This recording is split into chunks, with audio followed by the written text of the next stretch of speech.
Okay, so you can see this PVC pipe here. It's almost completely hidden by this plant that we planted next to it. That'll get some nice red flowers to camouflage the pipe.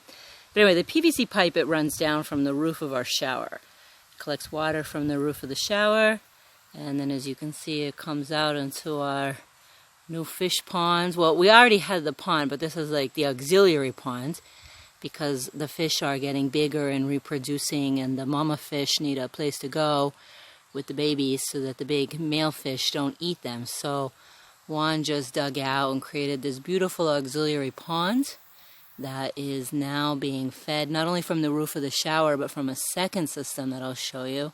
We made a little nice natural beach area, and you can see the fish. They're so happy. They can sense the water next to them, right, coming. They know they're going to get more space, and it's shaded here by these big elephant ear plants. And yeah, right now we're just waiting for the water here, the new water, to settle, and we're just gonna move them over.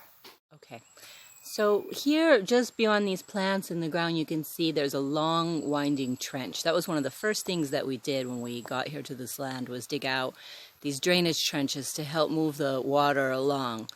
Where all these plants were, there was just cow path, mud, and grass.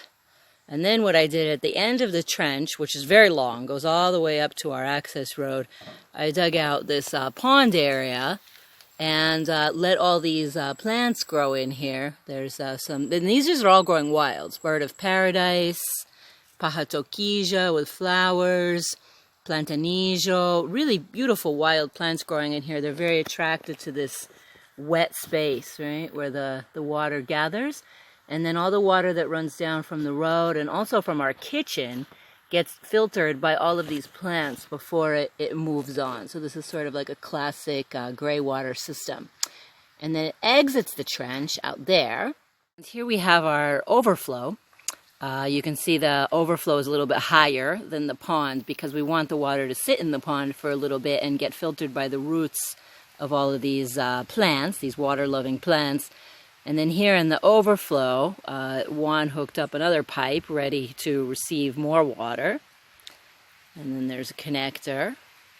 And then this rubber hose goes, voila, back to our new auxiliary fish pond to help keep water going in there continuously, not just from the roof of the shower, but also our filtered water, our naturally filtered water, and yeah, to keep the fish happy, keep more water in there, get them some nutrients.